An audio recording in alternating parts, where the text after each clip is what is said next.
Salut amis sportifs et bienvenue pour cette nouvelle émission, la première émission sportive de l'année. Non, vous ne rêvez pas, vous ne voyez pas double, j'ai un comparse avec moi, c'est le seul, l'unique, Joël Brunner. Salut Joël. Salut Nasrat, bonjour à tous. Et oui, j'étais derrière la caméra et me voilà maintenant à tes côtés, ça me fait plaisir. Et plaisir partagé, il sera avec nous durant toute cette année et petit à petit je lui laisserai la main pour prendre la direction de cette émission des sports. Aujourd'hui pour cette première émission, 2 Sam sur le plateau.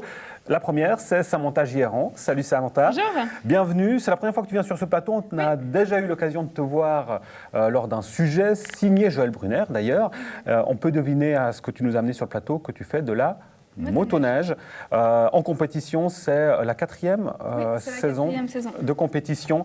Et autant vous dire que Samantha a commencé très jeune. À 3 ans, elle était déjà sur une motoneige. Bon, sur les genoux de son papa quand même, on précise. Oui. Et le deuxième Sam, c'est Samuel Levet. Salut Samuel. Ouais, salut vous deux. Bienvenue, organisateur de la Dolapo. Qu'est-ce que c'est que la Dolapo ? La Dolapo est une course populaire de ski de randonnée qui se déroule la semaine prochaine justement sur le massif de la Dole. Et puis, on compte environ 370 participants cette année. Voilà, et ça ne sert à rien de vous inscrire, ça fait déjà un petit moment, les inscriptions sont closes.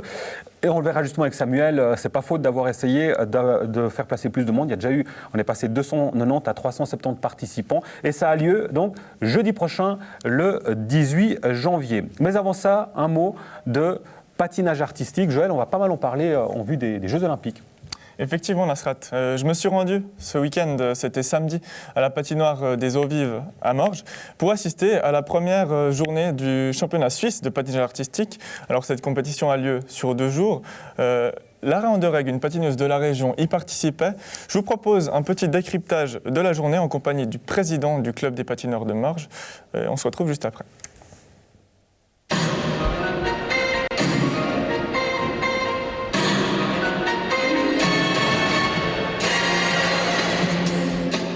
Monsieur Schwartz, ce week-end, vous organisez les championnats suisses de patinage artistique. Vous êtes le président du club de patineurs de Morges. On imagine que c'est un moment très attendu pour vous et pour tout le club. Oui, bonjour. C'est vraiment très attendu parce qu'on a commencé la préparation depuis plus qu'une année. On a été choisi pour organiser ces championnats suisses ici à Morges. C'est l'association suisse qui attribue ces compétitions. Donc, il faut remplir un certain nombre de critères. Et puis après, comme c'est la première fois, c'est un peu plus difficile parce qu'il faut penser à 36 000 choses. Et puis voilà, comme la première fois qu'on organise des championnats suisses ici à Morges, il faut un peu plus d'efforts. Et puis, qui est-ce qu'on peut voir aujourd'hui? Parce que c'est les championnats suisses, mais il n'y a pas tout le monde, il n'y a pas tous les meilleurs patineurs suisses. Non, en fait, nous, on organise les championnats suisses pour 2 catégories. C'est la catégorie junior, qui sont des patineurs jusqu'à 19 ans, et puis après les seniors B, qui est juste en dessous de l'élite, c'est-à-dire après les 19 ans. Donc, dans la catégorie jusqu'à 19 ans, c'est les meilleurs de la Suisse. Il y a environ une 70aine ou 80 patineurs dans cette catégorie-là, dont les premiers 30 ont été sélectionnés pour participer. Pour les seniors B, c'est 12 filles ou demoiselles ou dames qui ont été sélectionnés, qui participent là-dedans. Et puis chez les messieurs, c'est toujours un peu différent parce qu'il y a moins de messieurs, donc il y a moins de sélections, mais c'est aussi les meilleurs, en tout cas pour les juniors. Donc on peut voir les seniors B et les juniors. Dans les seniors B, il y a une patineuse de la région, c'est Lara Anderegg. Vous avez pu la voir, qu'est-ce que vous avez pensé de sa prestation? Pour Lara, évidemment, c'est le grand événement. C'est un peu la pression, comme il y a toutes ses copines, toute la famille, toutes les connaissances qui sont là, qui la regardent. Donc c'était un peu plus dur pour elle. Je pense qu'elle était un tout petit peu déçue du résultat. Pourtant, elle a assez bien patiné.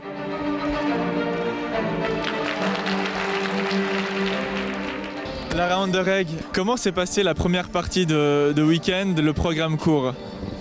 Pas comme je l'aurais souhaité en fait. Je me suis mis plus de pression que j'aurais dû. J'aurais dû venir comme si c'était un entraînement. Pourquoi est-ce qu'il y avait autant de pression aujourd'hui? Déjà c'est chez moi, j'ai envie de donner le meilleur, de montrer, j'ai envie de donner le meilleur. j'ai toutes les petites qui me regardent m'entraîner. Là, elles me voient toute seule sur glace. Donc j'ai vraiment envie de donner le meilleur de moi. Et en fait, ce que je me rends compte, c'est que le meilleur de moi, je le donne quand j'ai pas de pression, et je m'en suis trop mis aujourd'hui et j'avais les jambes complètement molles, et ce qui fait que mes éléments n'étaient pas très parfaits. Tu peux nous dire plus en détail ce qui s'est pas très bien passé? Mes pirouettes, c'est ce qui vaut le plus de points, je dirais, et vu que j'avais les jambes qui tremblaient, je n'étais pas bien sur mes appuis. J'avais une combinaison de sauts que j'ai explosé en l'air dans le deuxième saut. Et mon pas, j'ai beaucoup perdu l'équilibre aussi parce que j'avais les jambes toutes molles. Du coup, voilà, tout ce qu'il faut que j'améliore demain.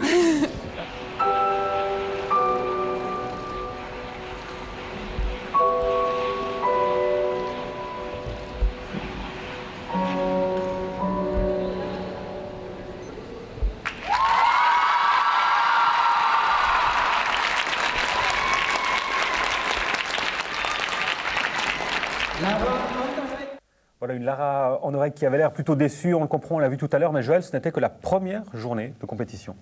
Oui, c'était une première journée de compétition au terme de laquelle elle est arrivée à la 4e position. Et comme on a pu le voir dans le reportage, au terme de la deuxième journée, elle est arrivée finalement 3e. Donc le patinage, c'est un programme court avec des éléments imposés. Et la deuxième journée, c'est le programme libre où là, elle a pu faire la différence. À ce propos, j'avais envie de mieux comprendre comment se classent les patineurs, comment sont jugés les patineurs. C'est pour ça que je suis allé à la rencontre de Christine Blanc. Christine Blanc qui a été juge-arbitre de la compétition et qui est également juge international. Je vous propose d'écouter ses explications. Christine Blanc, vous êtes juge-arbitre de la compétition. Racontez-nous un petit peu votre rôle. Alors le rôle du juge-arbitre, c'est de diriger l'ensemble de la compétition. Ça commence par faire les tirages au sort pour savoir dans quel ordre ils patinent. Ensuite, on fait des réunions de juges pour revoir les règlements techniques et sur l'ensemble des programmes, à quoi il faut faire attention. On essaye de créer un bon groupe de juges, de mettre une ambiance saine pour que tout le monde se sente à l'aise et ait le plaisir de juger cette compétition. Alors, au niveau du jugement, maintenant, comment ça se passe? Est-ce que vous aussi, vous avez un rôle ou bien vous, c'est vraiment de superviser? Alors, mon rôle est de superviser, mais je juge les programmes comme un juge normal. Comment ils sont jugés, ces programmes? Alors, il y a ici à ma gauche un panel technique qui est introduit dans ces différentes boîtes chaque fois que le patineur fait un élément. Alors par exemple, il va faire un saut, ça s'inscrit dans cette boîte ici. Voilà, ça s'inscrit. Et puis ici, on a de -3 à +3 pour évaluer les éléments techniques. Alors par exemple, ici, le patineur tombe. Donc, on va introduire l'évaluation -3 pour les erreurs de -3, -2, -1. Et pour la qualité, si c'est bien fait, on va avoir des +1, +2, +3. Et puis ensuite, à la fin du programme, on va évaluer 5 composantes de programme. La façon de patiner, c'est ce qu'on appelle le skating skill. On va appuyer, voilà. On entre dans la qualité du patinage. Puis ici, pour les transitions, c'est le lien en fait qu'il y a entre les différents éléments. On va introduire une note chaque fois. Puis ensuite, la performance du jour, on introduit encore une fois une note, la composition du programme et l'interprétation.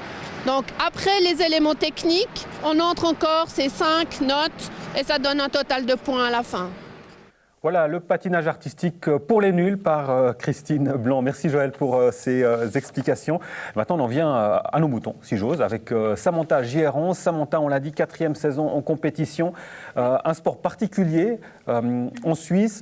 Avant d'aller plus loin, j'aimerais que tu nous expliques d'où c'est venu. Je l'ai dit tout à l'heure, c'est très jeune, à l'âge de 3 ans, sur les genoux de ton papa sur la motoneige. Mais c'est une histoire de famille aussi. Oui, alors mon grand-papa tenait le marché-rue. Donc il avait une motoneige pour transporter la marchandise. Et puis voilà, on est toujours resté dans ce milieu de motoneige. Et puis l'envie de faire de la compétition m'est venue à 18 ans, quand je suis allée voir un championnat de Suisse. Donc en plus c'était la finale. Et puis là je me suis dit, pourquoi pas moi? Et du coup, tu l'as fait et ça a du coup, plutôt j'ai bien réussi. marché. C'est un grand plaisir que tu prends, évidemment. C'est une passion qui n'est pas forcément évidente parce que c'est difficile de pouvoir juste s'entraîner, par exemple. Oui, oui, alors c'est vrai que les entraînements donc, sont assez serrés. Il faut donc soit avoir un terrain privé ou donc en compétition. Donc là, j'ai de la chance de faire partie donc, de l'équipe du champion suisse, donc Rudy Lioda, qui a un terrain où on peut aller donc, s'entraîner chez lui quand il y a de la neige. Donc c'est vrai que là, c'est super. Là, j'ai déjà pu faire 2 entraînements cette année. Donc c'est une année qui commence bien, en tout cas pour les entraînements. Et tu nous avais dit aussi qu'au niveau de la compétition, c'était pas facile parce que là, il y a la première course qui a été prévue Oui. et elle a aussi dû être annulée. Oui, alors la première course, bon, il reste encore le week-end pour choisir, mais je crois que ça a déjà été un peu choisi, c'est un peu dans le trouble. On avait donc la première course qui se disputait donc, le 20 janvier à Binsberg, donc à côté de Reconvilliers, donc dans le Jura pour situer. Et donc elle est reportée donc, au 10 février.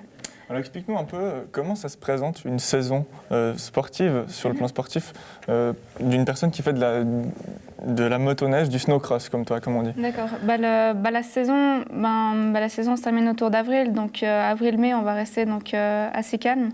Moi, je reprends l'entraînement autour de mai, donc je vais souvent au fitness pour pouvoir m'entraîner. Et puis après, pour les entraînements sur la machine directe, c'est au bon vouloir de la neige. Et c'est des grosses machines, on les voit à l'image ici. Toi, tu as une machine, je crois, de la puissance, c'est 600. C'est une 600 cm3, oui. Ouais. Et 100, combien de chevaux, tu m'as dit? 160. Voilà, donc c'est une jolie bête. C'est un joli et bébé, oui. je pense que ça fait partie aussi, c'est les sensations que tu as sur ta machine. Ça doit Oui, être c'est, quelque chose. C'est vraiment super. Là, on voit, c'est-à-dire qu'il y a des sauts, on peut vraiment donc, prendre son envol, prendre des bonnes sensations. Là, c'était la première course de l'année passée où j'ai dû jauger la machine et puis pour voir aussi un peu où on était le physique. Oui, parce que c'est une nouvelle machine depuis la saison dernière. Hein. Exact. J'ai eu un petit souci. La première manche, j'ai mal réglé en fait la poignée des gaz, donc à la fin j'avais de la peine à accélérer. Donc on a pu vite rectifier ça donc, pour la seconde et la troisième manche. Mais c'est vrai que sinon c'est que du plaisir. Puis ça permet aussi de voyager dans la Suisse. Et puis le snowcross, c'est une discipline très physique. On a la peine à se rendre compte sur ces images, mais c'est très physique. Comment ça se prépare, une saison? Alors une saison, donc, il faut bien préparer donc, tout le corps, que ce soit donc, les cuisses, le dos, aux avant-bras. Moi, mon point faible, ça a souvent été les avant-bras parce qu'il y a quand même la machine à tenir.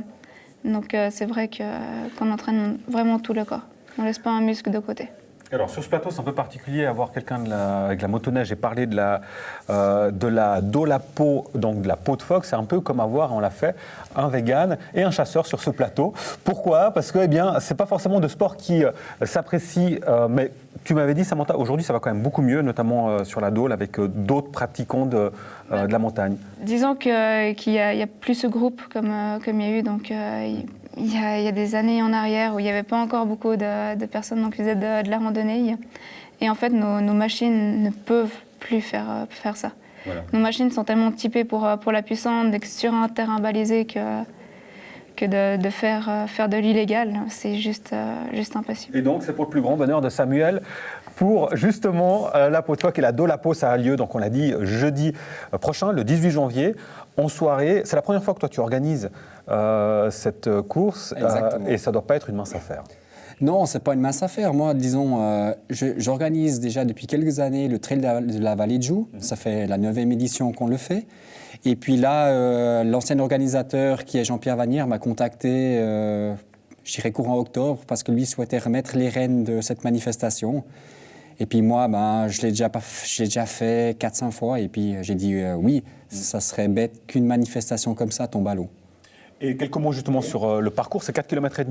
Voilà, 4 km. Quel dénivelé? En gros, 650 mètres de dénivelé, plus ou moins. Et puis, pour ceux qui ne connaissent pas, je dirais c'est vraiment de la spécificité de la course, parce que c'est une course déjà franco-suisse. Alors, ce qui n'est pas toujours aussi évident au niveau organisation. Et puis, l'arrivée au sommet de la Dole est magnifique. Et puis, normalement, comme toutes les années, on a des conditions météo très, très différentes. On a eu la tempête, il peut y avoir vraiment la belle soirée de pleine lune. Ça fait partie du jeu. Hein. Ça fait partie du jeu. Et puis, voilà, jusqu'à maintenant, je dirais toutes les éditions ont pu avoir lieu. Et je pense qu'à première vue, celle de cette année est bien partie. Celle de cette année est bien partie. En plus, les inscriptions sont pleines, on l'a vu, 370 inscrits. Les gens qui s'inscrivent à une compétition comme ça, c'est pour le plaisir ou c'est pour la compétition? Alors justement, sur la Dolapo, c'est vraiment pour le plaisir de cette course. Il y a moins cet aspect compétitif qu'on retrouve sur certaines courses nocturnes dans les Alpes. On voit dans les inscriptions que je dirais il y a peut-être 10% de vrais compétiteurs et le reste, c'est vraiment l'aspect populaire. Parce que la Dolapo, c'est aussi un esprit, hein, parce qu'on l'a vu, il y a le repas qu'on peut prendre aussi après la course. C'est plus qu'une course, la Dolapo. Voilà, exactement. Puis c'est ça qui fait son âme. C'est vrai que c'est une course, voilà, je dirais qu'on est à peu près à la 15e édition, qui a déjà du vécu. Il n'y a pas beaucoup de courses sur les massifs jurassiens. Et puis, voilà, l'arrivée au sommet de la Dole aussi est quelque chose de particulier. Ça donne presque les frissons quand on arrive en haut. Et puis, on a voulu garder cet esprit vraiment de convivialité, de partage et puis de fête. Et c'est évidemment, ça donne envie. Hein. Malheureusement, les inscriptions, on l'a dit, sont fermées, mais il y aura l'année prochaine forcément aussi une nouvelle course. Il y a des enfants aussi qui participent évidemment à la Dolapo. Alors pour cette année, il n'y avait pas de catégorie enfants jusqu'à maintenant. Nous, on a ouvert pour les juniors. On a dit pour les jeunes, ça peut être intéressant. Et pourquoi pas dans le futur de faire vraiment aussi un petit parcours pour les enfants. Moi, c'est ça aussi qui m'intéresse, c'est de pouvoir donner l'opportunité aux enfants de faire des petits parcours pour découvrir un petit peu ce sport. Là, aujourd'hui, il y a à peu près une quinzaine d'éditions qui ont été réalisées. Toi, tu es aussi dans le domaine professionnel, tu as un magasin de sport, et j'ai vu dans les règlements, au niveau de l'équipement, par exemple, c'est très précis. Il y a des choses, par exemple, le nombre de grammes minimum pour les chaussures, pour les skis, ça rigole pas quand même. Non, tout à fait. C'est vrai qu'ils ont édicté un règlement parce qu'à une certaine période, dans le développement du ski alpinisme, le ski alpinisme c'est plutôt le ski de randonnée en mode compétition, il n'y avait pas beaucoup de matériel qui avait été développé et puis beaucoup de gens bricolaient et puis pour finir, ça venait un petit peu dangereux. Et puis depuis ces années-là, ils ont fait un règlement assez strict, mais qui au final est juste et bien apprécié par tout le monde. Il y a des contrôles qui sont effectués lors de la course ? Je dirais il y a des contrôles sommaires qui sont effectués, on ne va pas contrôler tout le monde, mais c'est rare qu'il y a des problèmes à l'heure actuelle. Il y a 10 ans en arrière, c'était plus délicat. On le voit aussi pour ce sport comme dans d'autres, le running par exemple, il y a un vrai engouement pour tout ce qui est du ski alpinisme par exemple aussi, et ça se voit avec ces inscriptions, tu le constates de manière générale, il y a un intérêt qui est très important. On voit, c'est vrai que c'est exactement comme le running, et en plus cette année, c'est l'année patrouille des glaciers. Alors l'année patrouille des glaciers, c'est la course qui se déroule chaque 2 ans. Il y a aussi au niveau des inscriptions un attrait de plus. Il y a un appel d'air. Voilà, exactement, et puis on peut le constater en allant sur le massif de la Dole ou bien sur d'autres massifs jurassiens, mais il y a de plus en plus de pratiquants qui apprécient justement ce sport en nature, surtout dans ce monde à l'heure actuelle qui demande des fois passablement de stress et d'énergie, quoi. Ça a lieu, on l'a dit, le jeudi 18 janvier. Alors si vous n'êtes pas inscrit, vous pouvez quand même venir y participer. Il y a une ambiance qui est juste extraordinaire pour cette Dolapo. Ça débute à partir de quelle heure, l'événement ? Alors, le départ est à 19h et puis la remise des dossards à partir de 17h30. Voilà, le rendez-vous est pris. Et puis pour ceux qui ne sont pas inscrits, ce sera l'année prochaine. Tant pis pour cette année, ma foi. Samantha, un mot encore avec toi sur cette saison. C'est évidemment comme tout sport, ça demande des investissements, recherche de sponsors. Oui. Tu t'en sors ? Oui, je m'en sors. Là, cette année, j'ai déjà la motoneige, donc il n'y a pas besoin de réinvestir dans une motoneige. J'ai pas eu beaucoup de cases, donc c'est tout bénef. On touche du bois. Là, on touche du bois. J'ai acheté donc des nouvelles genouillères pour tester ça. Et puis pour le moment, je suis assez satisfaite. Pour qu'on ait une idée, si c'est pas trop indiscret évidemment, une saison, ça demande quel investissement financier ? Une saison, ça dépend tout. Donc ce qu'on va avoir comme frais ou au-dessus, moi je pars du principe à 2000 francs, c'est-à-dire que je garde une marge au cas où donc je casse la machine ou qu'il y a des problèmes. Et c'est vrai que sinon, c'est pas très élevé, mais c'est vrai qu'une saison, il faut compter l'essence, l'huile, les hébergements, parce que là, je vais disputer des courses donc, à l'étranger. Donc c'est vrai que ça demande quand même des petits sauts de côté. Et Samantha qui est en pleine saison justement en compétition, tout de bon pour la suite et pour cette saison qui est loin de se terminer, on l'a compris encore. Merci à toi aussi Samuel, bonne chance, courage pour la course de la semaine prochaine. La Dolapo donc jeudi 18 janvier, merci à vous pour votre fidélité. Et puis pour conclure, ce n'était pas prévu mais comme on est en direct, je le fais parce que c'est plus drôle ainsi, on devient forgeron en forgeant ou c'est quelque chose comme ça qui se dit. Joël, je te laisse la conclusion de cette émission pour autant que tu as appris apprécié cette première expérience? C'était excellent, j'ai beaucoup apprécié. Merci à vous d'être venu. Merci à vous d'avoir accepté de faire l'émission en ma compagnie pour Surtout ma première. avec Joël, Exactement. c'est courageux. Je vais conclure, c'était un grand plaisir pour moi et j'espère vous retrouver dès la semaine prochaine pour une nouvelle émission. Ciao.